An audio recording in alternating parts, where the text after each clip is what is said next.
To start, hold front seal against bulkhead with factory cut ends perpendicular to bulkhead. Mark cut line and make slit leaving an 1/8 inch to 1/4 inch of seal uncut. Insert seal with wide side under bed cap. Repeat to install seal on opposite side. Now remove deck rail plug closest to tailgate. Then remove tie-down clasps on deck rail. Next, position pre-assembled clamps and tie-down clasps into deck rail.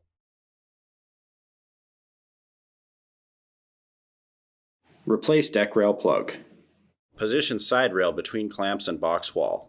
Slide side rail forward until it stops at front of box. Adjust side rail with guide set on top of box. Ensure side rail is level and torque clamps to 10 foot-pounds.